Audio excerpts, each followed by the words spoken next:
Өткөндө Ташиев жөнүндө ойлорумду айтсам, Ташиевдин богуна тең келесиңби, Ташиевдин кылганын бирөөнү кыла аласыңбы деп аябай сөгүштүр. Бул сөздөргө толук кошулам. Мен Ташиевдин богуна да тең келбейм, анын кылганын бирөөнү да кыла албайм. Менин ошондогу айткан сөзүмдүн төркүнүн түшүнбөй калыштыр, же болбосо кээ бир керектүү жерин угуп калгансыңар. Мен айткан элем. Мактасак, жамандыгын көрбөй, кемчилигин көрбөй, айга күнгө теңеп мактап, жамандасак, жакшылыгын көрбөй, жамандап ушундай эки жаат болбойлу дегенди айткым келип атат.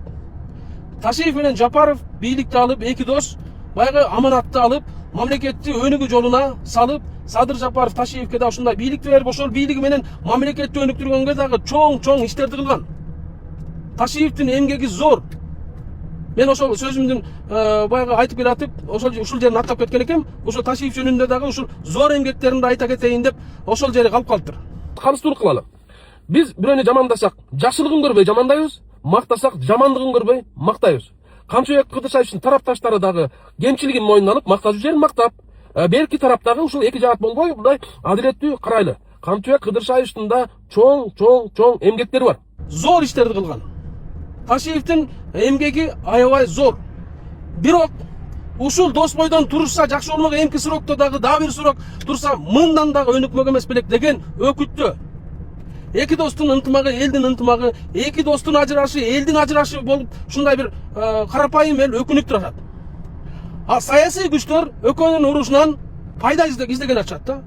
Эми жашоо экен, саясат экен, убакыт өтөт экен, баардыгы убактылуу экен, шайлоо келет. Ошо шайлоонун алдында баягы саясий күчтөр Кыргызстандагы орчундуу темаларды көтөрүп, анан ошол теманы чечкен киши болуп, герой болуп чыга келип, ушундай бир оюн бар. Карапайым эл аны түшүнбөй калабыз.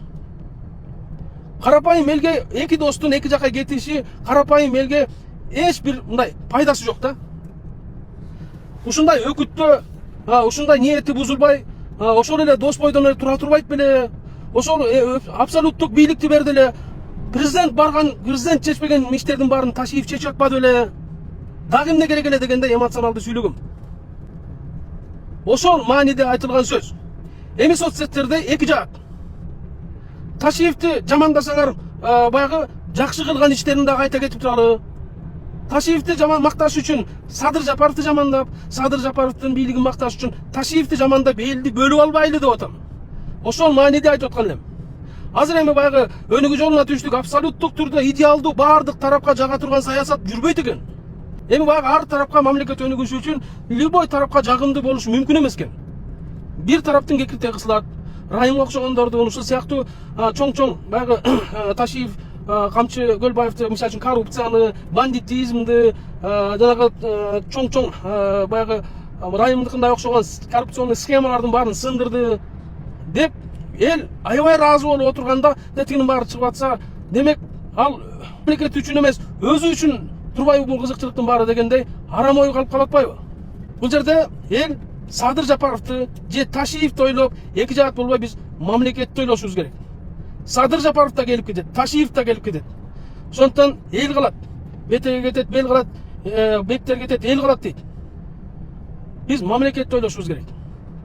Азыр чындыгында ар кандай темаларды көтөрүп, ар кандай козгоп, элди дүрбөтүп, ушундай бир темалар акырынан мындай саясий күчтөр тараптанбы, ушундай элдерге мындай козутуу темалар акырынан көтөрүлүп келатат.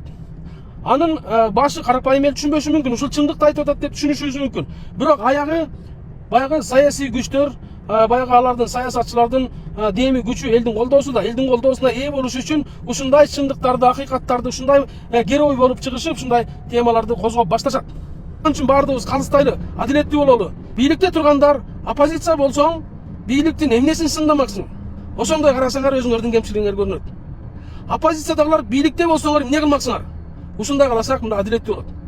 Жөн эле чындыкты айтып атам деп эле, какшанып эле, ушундай бир тараптуу эле, ушундай калганы бок жеп жүрөт, мен эле красавчик, мен эле элди ойлоп атам деп эле баягы красавчик көрүнгөнгө аракет кылып, ар кандай темаларды сүйлөбөй, элди козутпай, мындай адилеттүү бололу дегенди айткым келип атат да.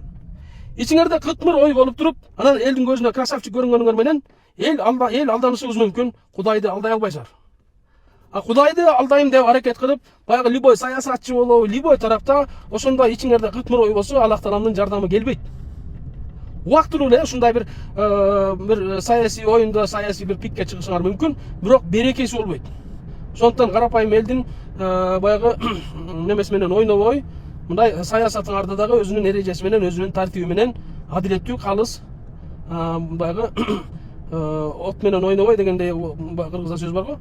Мындай адилеттүү бололу ар тараптан.